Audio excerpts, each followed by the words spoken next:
Now, the first thing you can probably notice with Soviet-style boxers is that they're very good on their toes. They're really good at that pendulum step. Now, the key with the pendulum step is to keep your whole body relaxed and loose.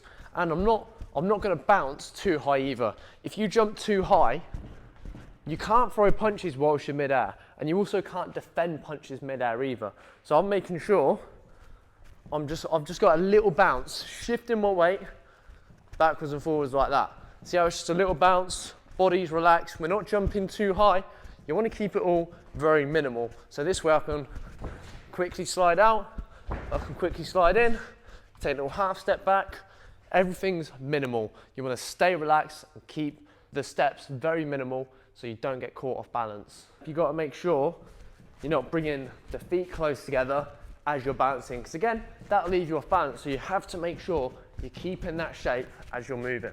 But the thing is, it's not just the pendulum step, which is what wins Soviet-style boxers fights. It's the fact that they can throw punches on the move whilst doing that pendulum step. This makes them very awkward to deal with because not only do they move forwards, they can move backwards while throwing punches. And the key with this is to step with the same foot at the same hand. So if I step backwards, it has to be my back foot first and my right hand which throws a punch. I can't throw a jab while stepping with my back foot because there's going to be no power. Obviously, you can still do that. It's not physically impossible. But if I then bring my left foot in with my right hand, I'm not getting power on either of them punches, and an opponent will eat that punch and walk straight through it. So a good little drill to practice is stepping back, right hand. Just like that. Boom. Boom. Just there. Boom. All timed together. So as my foot lands, my punch should hit the target. Boom, boom. Then that front foot can follow too. And the same thing applies if we're going forward. It's got to be left foot, left hand. So if I'm here, I'm going to step in with that jab. Boom, just there. Boom. So we've got to go together. It's got to be timed. Boom. Just like that. Boom. And then if I might follow up, I might go bam, bam, like so. See, I'm going left foot, right foot. Boom, boom, there. Can sit down on that shot. Boom, boom, push off there.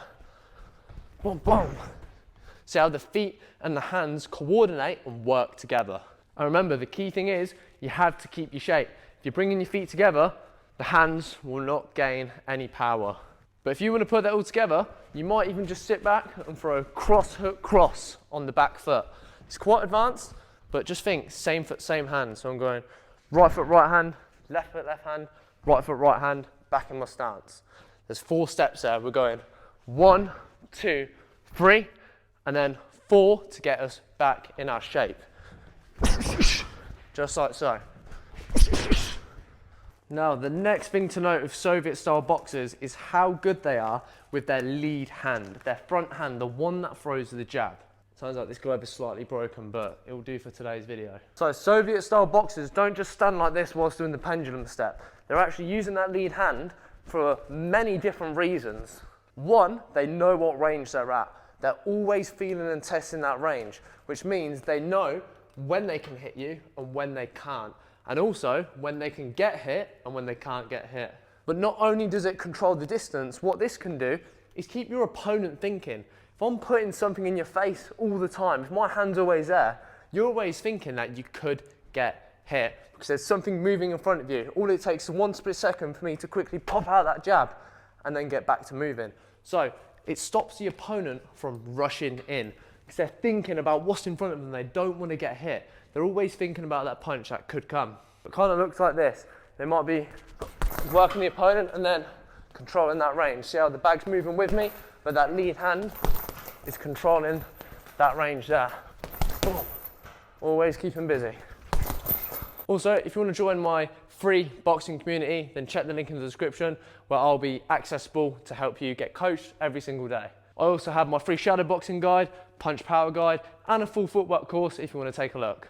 Now, there is a nice little trick which Soviet-style boxers do, which is very, very smart, and I absolutely love it. It's something you can add into your game if you're currently sparring or fighting.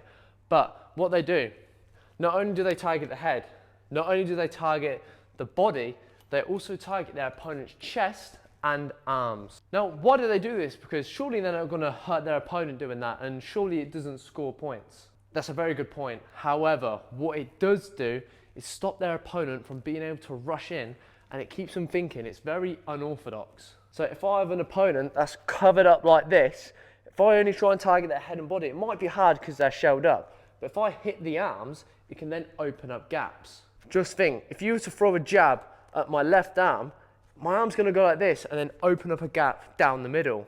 And also, if you hit that chest, it can stop an opponent who's really good at moving their head. Because if you hit the chest, it's not moving as quick and it can make them off balance. So rather than targeting the head all the time or the body, go to that midsection too.